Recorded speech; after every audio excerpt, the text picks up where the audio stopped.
همسر سابقم رو سالها ندیده بودم تا اینکه روزی وسط کوه به مردی با صورتی سوخته شمارم رو دادم و تازه فهمیدم اون همون مردی بود که یه روز زیباییش همه رو محصور می کرد. لیلا هستم.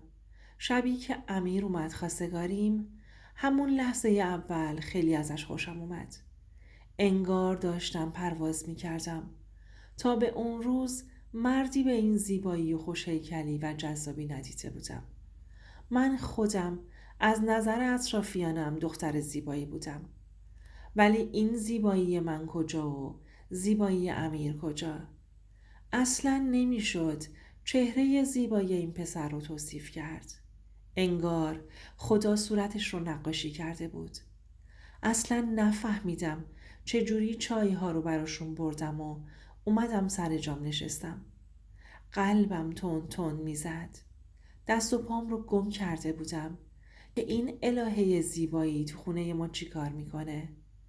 مثل اینکه مادرش منو تو بازار دیده بود و پسندیده بود و یواشکی تعقیبمون کرده بود و خونمون رو یاد گرفته بود تا منو برای پسرش خواستگاری کنه.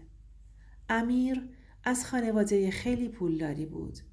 خودش شرکت پخش لوازم آرایشی و بهداشتی داشت و به تنهایی وضع مالیش فوق‌العاده بود. اما اگر این ثروت رو هم نداشت، من به خاطر صورت زیباش بازم بهش جواب مثبت میدادم. 3 ماه طول کشید تا پدر من بخواد تحقیقاتش رو راجع به امیر انجام بده. تو این مدت هم با تلفن با هم حرف می زدیم. چند باری هم با هم بیرون رفتیم. مثل اینکه سرنوشت من در این بود که بخوام سر سفره عقد با امیر بشینم. روزای اول که کنار امیر تو خیابون راه می رفتم می دیدم که همه بهش خیره نگاه می کنند. به هم غرور دست می داد که این مرد کنار من داره راه میره و به خودم می بالیدم. از زیبایی همسرم لذت می بردم. با آقایون و همسرای فامیل مقایسش می کردم. بیشتر مغرور می شدم.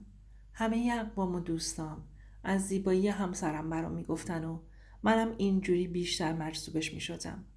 دلم می خواست ازش چند تا بچه خوشگل مثل خودش داشته باشم. زیاد عقدمون طول نکشید. مراسم عروسی رو گرفتیم و رفتیم سر زندگیمون. 9 ماه اول ازدواجمون همه چی عالی بود. اما اون عشقی رو که من فکر می کردم باید در کنار امیر تجربه کنم رو نداشتم. امیر همیشه خودش رو مورد ستایش قرار می داد و انگار بلد نبود به کسی دیگه توجهی نشون بده. خیلی مغرور شده بود، حتی در مقابل منی که همسرش بودم، و این داشت منو اذیت می کرد.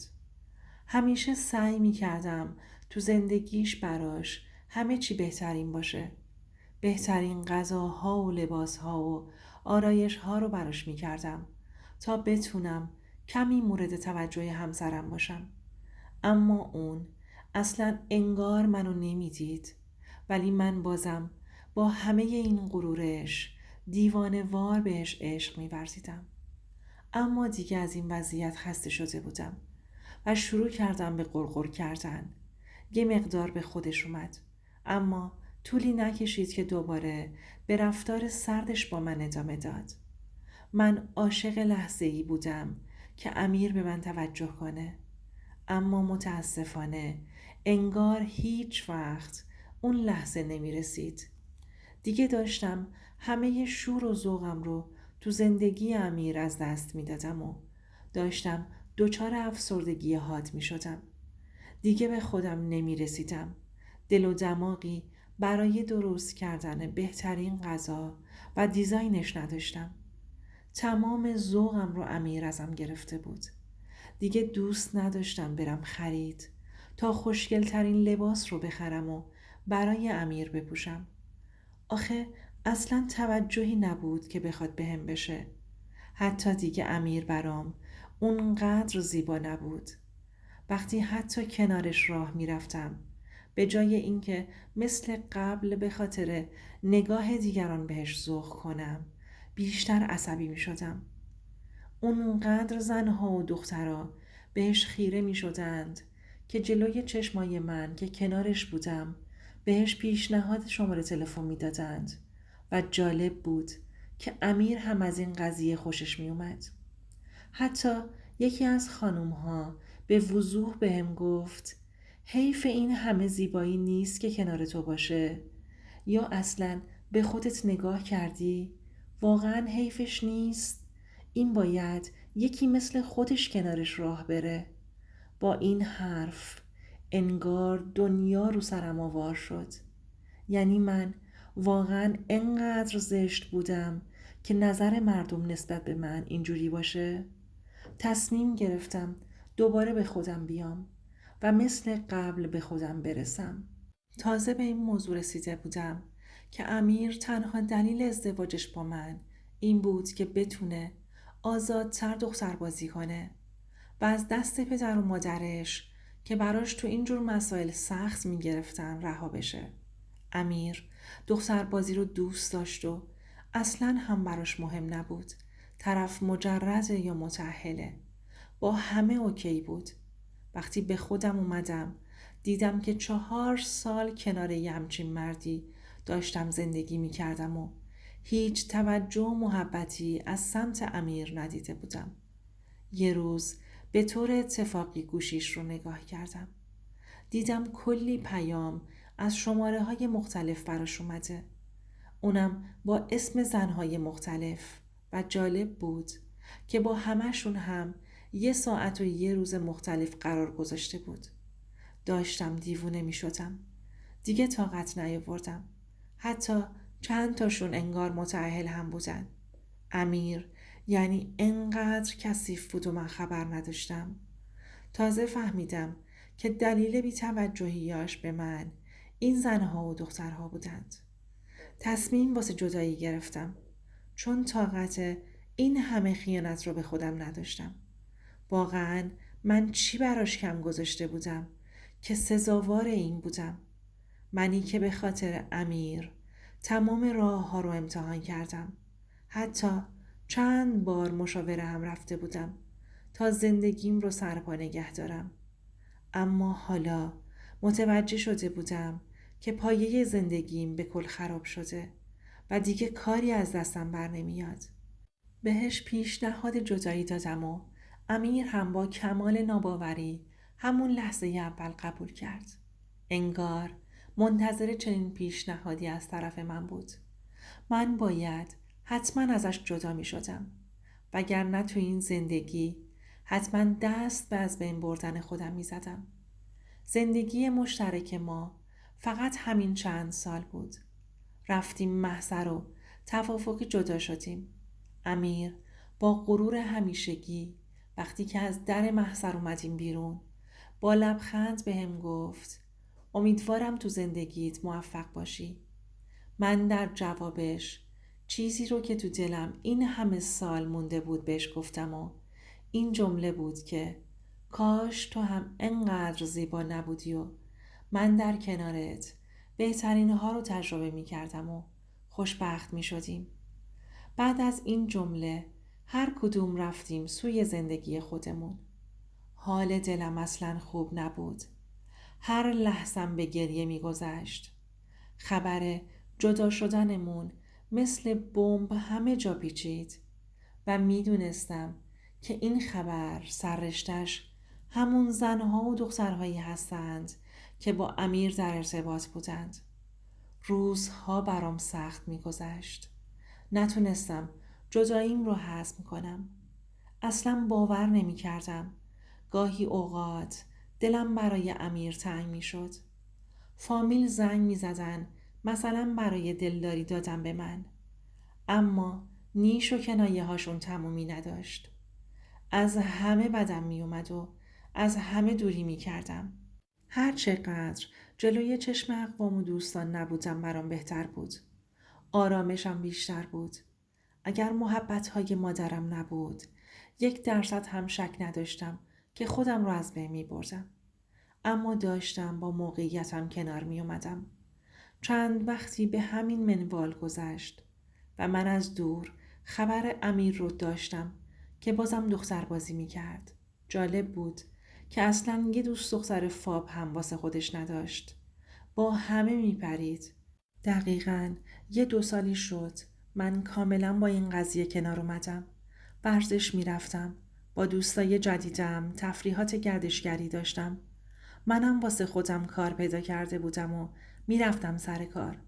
خلاصه اینکه خودم رو مشغول کرده بودم تا گذشتم رو از یاد ببرم. خواستگار هم داشتم، اما دیگه اعتمادی واسم باقی نمونده بود. از قشر مرد جماعت بدم می اومد و اینکه اصلاً نمیتونستم کسی رو به جای امیر تو زندگیم بیارم. اون همه کنارش زجر کشیدن هم رو دوباره با یه مرد دیگه تکرار کنم. جدایی ما از 6 سال هم گذشت. به کل فراموش کرده بودم که اصلاً امیر نامی تو زندگیم اومده و رفته. با دوستام برنامه کوهنوردی میچیدم. همیشه صبح جمعه ها یه جا جمع می شدیم که بریم کوه.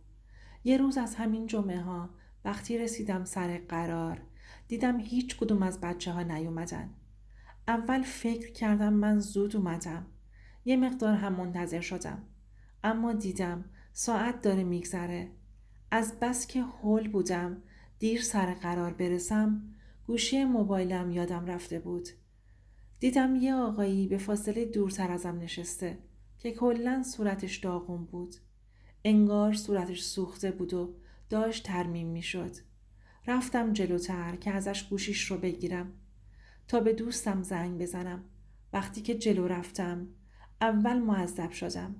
بعدش با خودم گفتم فقط یه زنگ میخوام بزنم. سلام کردم و جوابم رو داد. گفتم من گوشیم رو منزل جا گذاشتم. میتونم از گوشی شما استفاده کنم. میخوام به دوستم زنگ بزنم. سرش رو بالا گرفت و گفت بفرمایید. صورتش افتضاح بود ولی زیاد نگاش نکردم که نکنه یه وقت خجالت زده بشه. شماره یه دوستم رو گرفتم و گفتم اصلا مشخص کجایید؟ من سر قرار اومدم ولی هیچ کس نیومده. ساعت داره میگذره. دوستم گفت من بهت پیام دادم که امروز کنسل هستش و هیچ کدوممون نمیایم. انقدر که عصبانی بودم چند تا حرف بد هم به دوستم زدم بدون اینکه اصلا فکر کنم به آقایی که کنارم ایستاده. گوشیم رو قطع کردم و بهشون دادم و ازشون تشکر کردم. با صدای خیلی داغون که انگار مشکل حنجره هم داشت جواب داد قابلی نداره. من باید برمیگشتم خونه، اما چجوری باید اسنپ میگرفتم؟ بازم گوشی لازم بودم. دوباره به همون آقا گفتم لطفاً میشه برام یه تاکسی تلفنی بگیرید؟ با لبخند بهم گفت خودم تاکسی تلفنی هستم. اگر بخواید شما رو میرسونم. جواب دادم نه ممنون. از شما نمیخوام. تو زحمت میافتید. با متانت گفت نه مشکلی نیست. من میرسونمتون. خودم هم داشتم میرفتم. اول ترسیدم با اون قیافش. بعد گفتم چه ربطی داره؟ هر کس چهرش سوخته باشه نباید کار کنه؟ با هم رفتیم سمت ماشینش. تعجب کردم. ماشینش مدل بالا بود. بهشون گفتم ماشین مال شماست؟ با خنده گفت بله. گفتم راستش بهتون نمیخوره که کارتون تاکسی تلفنی باشه. شما تشریف ببرید. من واسه خودم ماشین میگیرم. خندید و گفت نترس. نمیدزدمت که. اگه ناراحتی بیا گوشیم رو بگیر و پلاک ماشین رو واسه خانوادت بخون تا خیال خودت راحت باشه. با این حرفش آرومتر شدم. یه لبخند زدم و سوار ماشین شدم. آدرسم رو بهش دادم که منو برسونه. اول هر جفتمون ساکت بودیم. بعد گفت میتونم شماره شما رو داشته باشم که هر از گاهی هم که شده بهتون پیام بدم، چون هم صحبتی با شما منو آروم میکنه. منم اسمم آرمانه. از آشنایی با شما خیلی خوشوقتم. در جوابش گفتم لیلا هستم. باشه مشکلی نیست. شمارم رو بهش دادم. منو رسوند و خداحافظی کرد و رفت. وقتی پیاده شدم سریع رفتم تو اتاقم و گوشی موبایلم رو برداشتم. میخواستم ببینم که دوستم اون ساعتی که گفته پیام داده یا به هم الکی گفته. دیدم واقعا پیامش هست. یه پیام دیگه هم برام اومده بود. وقتی بازش کردم نوشته بود: امروز بهترین اتفاق زندگیم با دیدن تو رقم خورد و روز خیلی خوبی برام بود. آرمان بود که پیام داده بود. منم در جوابش یه استیکر دست گل فرستادم. روزها همین جوری میگذشت و هر روز به هم پیام میداد و منم فقط بعضی وقتا به پیاماش جواب میدادم. وقتایی رو که از حالم جویا میشد براش همون یه استیکر گل رو میفرستادم، چون نمیخواستم اون بنده خدا رو به خودم وابسته کنم و خودمم نمیخواستم با مرد دیگه هم صحبت بشم. تا اینکه دوباره صبح روز جمعه شد و با بچه ها همونجا برای قرار کوهمون حاضر شدیم. یهو دیدم که آرمان هم اون ساعت اونجاست. اون روزی که داشتم تلفنی صحبت می کردم متوجه شده بود که ما هر هفته کوه قرار داریم. واسه این هم اومده بود اونجا که منو ببینه. تا دیدمش با اشاره دست متوجهش کردم که سمت ما نیاد. اون بنده خدا هم متوجه شده بود. تا موقع برگشت انقدر ازم عکس‌های یهویی گرفته بود که همشو برام فرستاده بود. با باز کردن عکس‌های یهویی خودم متوجه شدم، با خودم گفتم اگه امیر به جای این مرده یه کوچولو بهم توجه داشت الان بهترین زندگی رو کنار هم داشتیم. این سری یه استیکر قلب براش فرستادم که مثلا از این کارت خوشم اومده. کم کم دیگه پیاماش منجر به زنگ زدنها شده بود. با اینکه دلم نمیخواست جوابشو بدم، ولی انقدر که بهم پیام داده بود و زنگ میزد، اگه یه روز پیام یا زنگی از سمتش نداشتم انگار یه چیز گم کرده بودم. داشتم بهش وابسته میشدم اما خودم خبر نداشتم. توجه آرمان به من اونقدر زیاد بود که کم کم بهش عادت کرده بودم. اونم بین صحبتهاش متوجه علاقه‌مندیم به خودش شده بود. روزها می اومد دنبالم تا بریم با هم قدم بزنیم و برگردیم. مدت آشنایی من و آرمان حدوداً 8 ماه گذشت و انقدر به هم محبت و توجه می کرد که گذشتم به کل از یادم رفته بود. اون همیشه به ترمیم صورتش ادامه میداد. حتی برای این موضوع به انگلیس سفر کرد. از همون جا هم هر روز و هر لحظه با من در ارتباط بود. منی که به خاطر بی‌توجهی امیر از نظر روحی ضربه دیده بودم، الان از توجه بیش از حد آرمان لذت می بردم. خلاصه این که بدون توجه به چهرهش زندگی رو برام زیبا کرده بود. آرمان از صمیم قلبش منو میخواست و منم اونو. بعد از اینکه برگشت به ایران، به خاطر اینکه نباید توی نور خورشید قرار میگرفت، از خونه بیرون نمی اومد و حتی نمیتونست حرف بزنه، ولی مرتب پشت هم بهم پیام میداد. حتی بلند شدن و نشستن منو خبر نداشت. لحظه به لحظه بهم میگفت داری چی کار میکنی؟ با عملی که انجام داده بود حنجرش هم بهتر شده بود. بعد از 1.5 ماه که همو دیدیم صورتش کلی بهتر از روز اولی بود که دیده بودمش. من آرامشی رو که کنار آرمان داشتم توی اون چند سال زندگیم با امیر اصلا نداشتم. آرمان همون روز ازم خواستگاری کرد. در جوابش گفتم تو از گذشته من اصلا خبر نداری. یه زندگی رو با شکست پشت سر گذاشتم که داخلش پر از خیانت به خودم بود. با گفتن اینا پشت هم اشک میریختم. بهش گفتم من همسرم رو عاشقانه دوست داشتم، اما اون اصلا منو نمیدید و به کاراش ادامه میداد.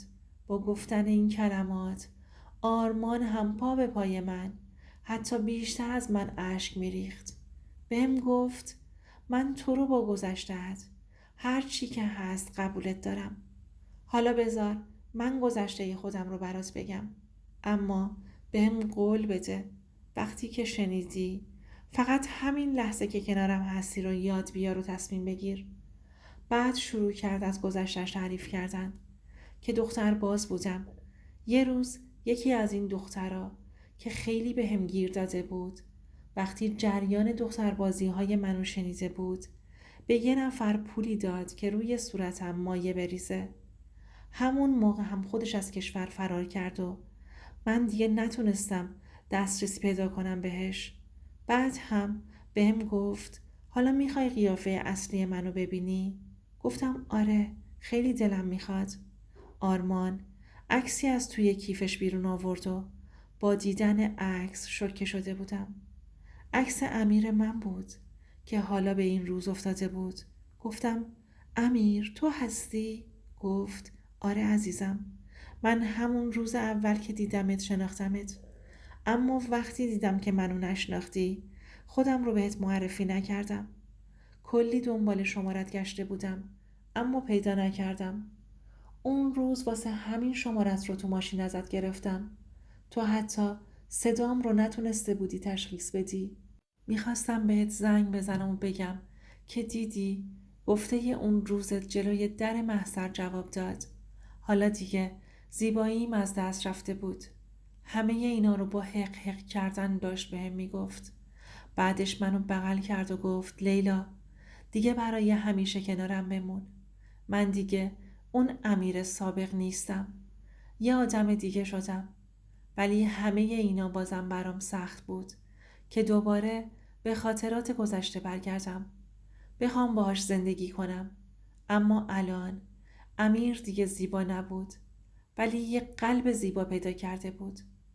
آرمانی که کنارش تو این مدت کوتاه عشق و محبت و توجه رو داشتم، ازش فرصت خواستم تا به پیشنهادش فکر کنم.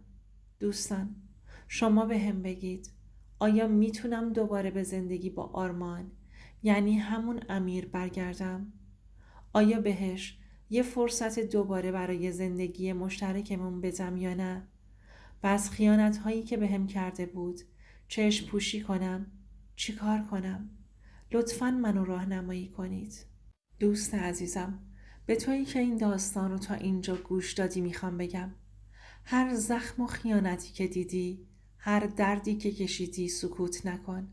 صدات رو برسون، با من باش تا با هم داستانهایی رو بشنویم که هیچ وقت جایی گفته نشده.